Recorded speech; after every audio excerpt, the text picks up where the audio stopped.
All right, welcome. Today we're going to completely tear down and rebuild the way we think about caring for pet rabbits. This isn't just about keeping them alive anymore. Nope. This is about creating a world where they can actually truly thrive. So let's get into it. First things first, let me ask you a question. When you picture a pet rabbit, what do you see? Probably something quiet, maybe a little calm, just kind of sitting there in a hutch. But is that a genuinely happy rabbit? Or is that just a really bored one? A truly deliriously happy rabbit looks like this. It's called a binky, that amazing little leap and twist they do in midair. It is pure, unfiltered joy. And as you're about to see, getting your rabbit to binky isn't just about handing them a carrot. It's about building them the right world to live in. So, let's start with the absolute foundation of their world, their home. For decades, the go-to answer has always been that classic rabbit hutch. But honestly, we need to rethink that whole idea, starting right now. I mean, just look at the difference here. It's night and day. The San Diego House Rabbit Society makes it super clear that a small, cramped cage leads directly to some serious problems: boredom, depression, even aggression. But a spacious pen, that's where you get freedom, you get natural behavior, and ultimately, you get happiness. The difference isn't just physical, it is completely psychological. And here's the most important takeaway. A hutch is not a home. Think of it like a bedroom. You wouldn't want to spend your entire life locked in your bedroom, right? Well, neither does a rabbit. And the smaller that bedroom is, the more time, and we're talking hours every single day, they absolutely need to be out of it, running and playing. Okay, so if the old hutch model is totally broken, what does the new blueprint look like? Let's dive into the nitty-gritty, the specifics backed by experts on what a proper rabbit home actually needs to be. Here it is. This is the number you need to burn into your memory. 3 meters by 2 meters. That's about 10 feet by 6.5 feet. The Rabbit Welfare Association and Fund says this is the absolute, rock-bottom minimum footprint for a pair of rabbits. This isn't a friendly suggestion. For a thriving bunny, this is non-negotiable. And, that specific size is so important for a reason. That 3-meter length is the magic number because it lets a rabbit actually break into a full-speed run, not just do a few little hops. And this has to be a single, continuous space they can get to 24/7.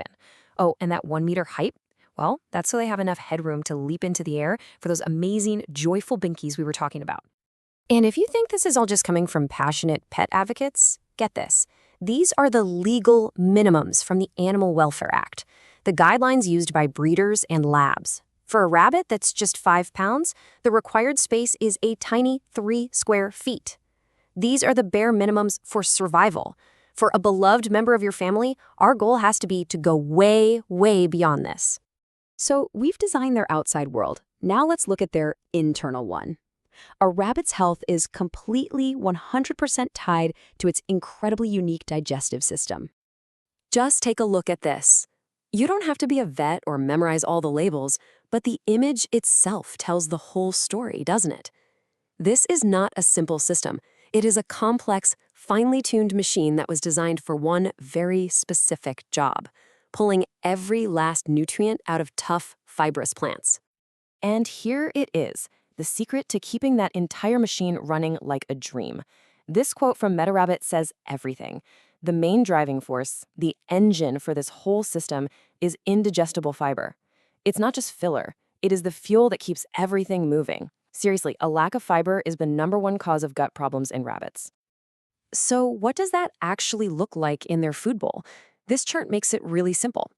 A massive 80% of their diet needs to be high-quality grass hay, like Timothy hay, and it should be available all the time in unlimited amounts. And those pellets and treats that so many people think are the main course, they're actually a tiny part of a healthy diet, only about 5% each. Okay, so a rabbit with the right space and the right food is going to be physically healthy. But for them to be truly happy, they also need to be mentally stimulated. You have to remember, a bored bunny is an unhappy bunny, and often a very destructive one. Now, enrichment doesn't have to be complicated or expensive.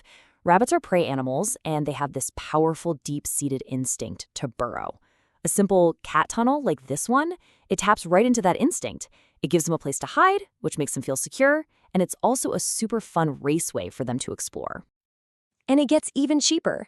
Take a plain old cardboard box. Cut 2 doors in it, and you've instantly created a castle, a safe little hideout, and a chew toy that they can completely destroy all in one. This one simple box provides security, stimulation, and the perfect outlet for that natural instinct they have to chew. So now that we've built their world, we need to learn to speak their language. Really understanding a rabbit's subtle body language is the absolute key to building a real bond with them and knowing at a glance how they're feeling.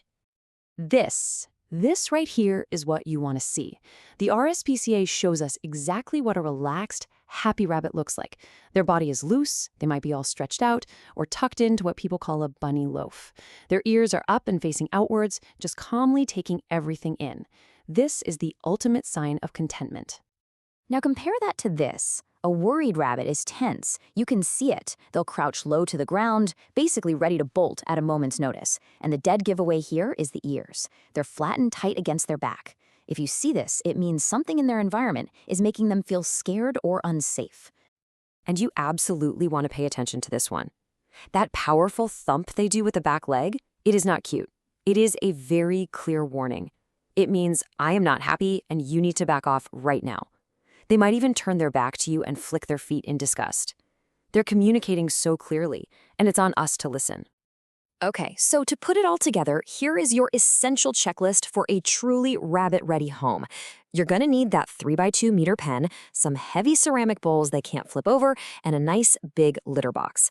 Make sure you have an unlimited supply of high-quality hay, lots of safe chew toys, and a little hidey house with at least 2 exits so they never feel trapped. And finally, get the supplies you need to bunny-proof the area for their safety and for your sanity. We've covered a ton, from the physical space they need to the biology of their gut. But it all comes back to one single goal. You have the blueprint now. The only question left is, are you ready to build a world that gives your rabbit so much joy they just can't help but leap into the air?